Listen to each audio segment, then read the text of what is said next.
Hi everyone, it's Paul Brown here from Wealth21, sending everyone best wishes for safe and prosperous 2025.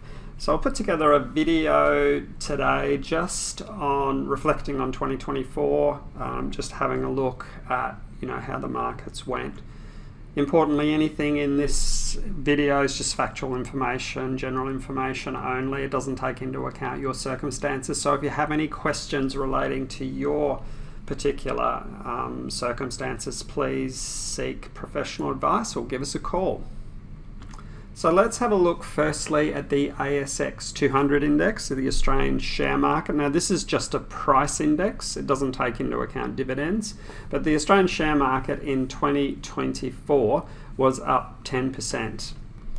And now we can look at some of the underlying sectors of the market. So if you look at the financials, excluding the listed property, which is mainly banks and insurance industries therefore, so that index was up about 29%. So the companies in that particular sector of the market did very well in 2024.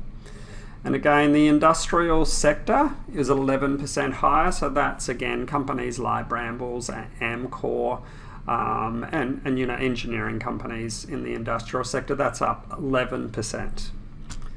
Okay, looking though at the materials sector, so this is the mining companies. Those companies, based on price, were down 14%. Of course, some of those companies paid dividends, but the price during 2024 was 14% lower. As it was in the energy sector, so that sector was actually 18% lower, although you might notice it just in the last couple of weeks of 2024, it did rise pretty significantly. So this is the listed property or the AREIT sector, so Australian listed property sector, and that was pretty strong this year, up 19% on the index. So this sort of chart shows you that, we've spoken about Australian shares, but Australian share market is actually only 1.8% of the global economy. The dominant share market in the world is obviously the United States. It's more than 10 times bigger from a market capitalization level than the next biggest, which is Japan. So it's more than 10 times higher in value than Japan, which is 5.5% of the global share market. So that gives you context. So the US is obviously, a very big share market, and that market, the S&P 500, which is the broad index in the United States, was up 25% in 2024. So that was a very strong run up there. Of course, it wasn't always flat. I mean, there was, just looking at the chart, between July and August, looks like there was a reasonable correction there. And the other interesting thing about the S&P 500 or the US market is that the Magnificent Seven, which is the big 7 tech companies, the names Microsoft, Google, Nvidia, and so on. Amazon.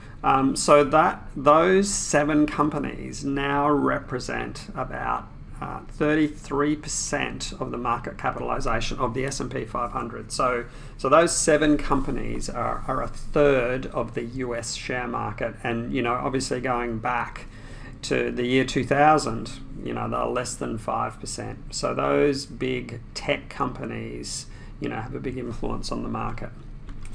Okay, and the final chart I have for you is the world share market.